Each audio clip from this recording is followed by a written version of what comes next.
Hello. Today we are going to discuss the negative effects of climate shocks and violence on urban social sustainability.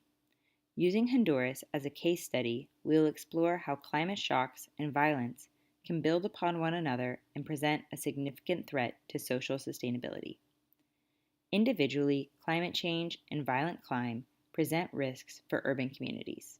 However, when combined, these threats build upon one another and dramatically increase the vulnerability of the community. Nicola Dempsey defines sustainable communities as places where people want to live and work, now and in the future. They meet the diverse needs of existing and future residents, are sensitive to their environment, and contribute to a high quality of life. They are safe and inclusive, well planned, built, and run, and offer equality of opportunity and good services for all. While all of these factors contribute to social sustainability, the perceived safety of a community is often a precursor for other characteristics of sustainable communities. Today, I will focus on urban safety as it pertains to both security from crime and preparedness and resilience after climate shocks.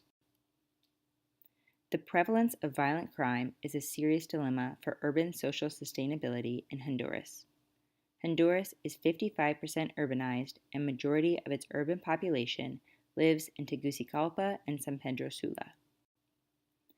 It is often referred to as the murder capital of the world because it had the most homicides per year from 2010 to 2014.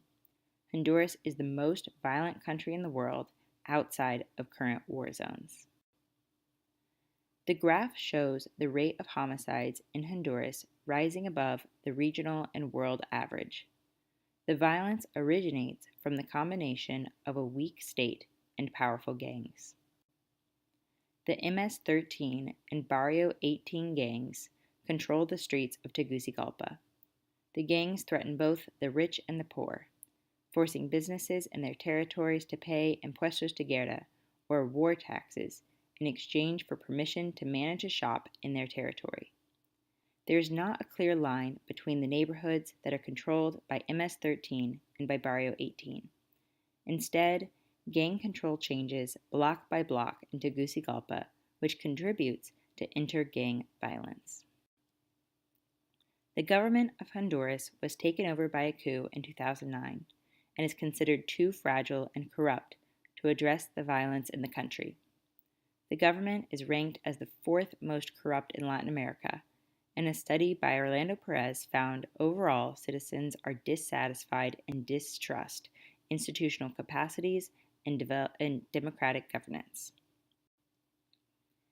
In addition to the serious threat of criminal violence in Tegucigalpa, Honduras is considered one of the most vulnerable countries in the world to climate shocks.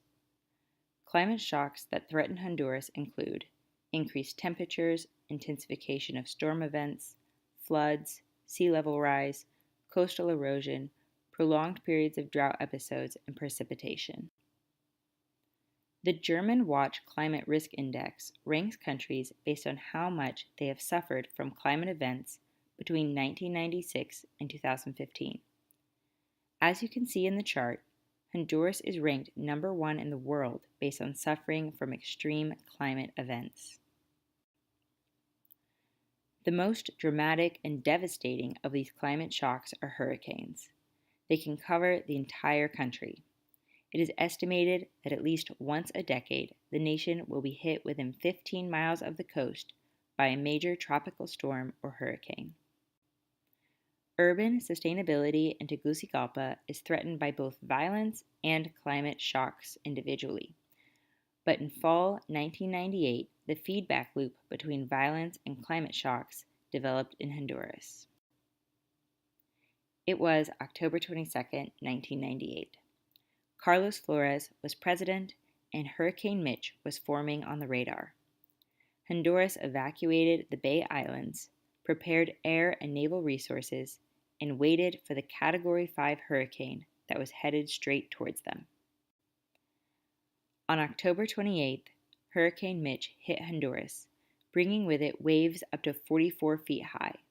But the 4-story waves hitting the coast were not nearly as devastating as the 6 feet of rain that was dumped on Honduras over the next 2 days.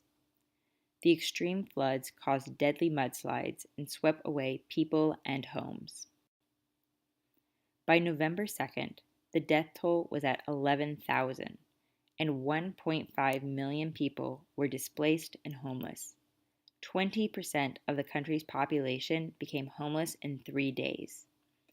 The 11,000 dead included the mayor of Tegucigalpa, and 1/3 of the buildings in Tegucigalpa were washed away or damaged. Extreme violence and climate shocks threatened Tegucigalpa before Hurricane Mitch, but the disaster gave these threats the opportunity to compound and build upon one another. High rates of crime and violence slowed the social and economic recovery after the storm. The prevalence of urban violence reduced trust within communities and weakened social capital. The lack of community trust and cooperation made it more difficult for communities to organize and rebuild. Additionally, gangs extorted small businesses, which lowered the profits of those trying to rebuild and deterred the formation of new small businesses. Similarly, Hurricane Mitch increased the risk of violence and conflict in Tegucigalpa. The hurricane destroyed infrastructure, which reduced community access to resources such as food and water. This increased the risk of violent conflict over the limited resources that remained.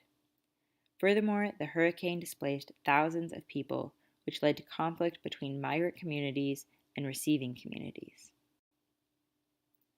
The compounded threat of climate shocks and violence continue to weaken the social sustainability of Tegucigalpa.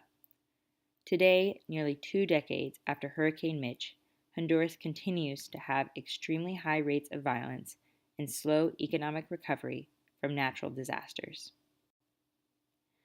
The amplified negative effect of community violence combined with climate shocks can be observed in many different contexts. For example, New Orleans, after Hurricane Katrina, may have experienced many of the same threats to social sustainability that plague Honduras. How can the feedback loop between climate shocks and violence be broken? What can cities in the U.S. and internationally do to strengthen social sustainability?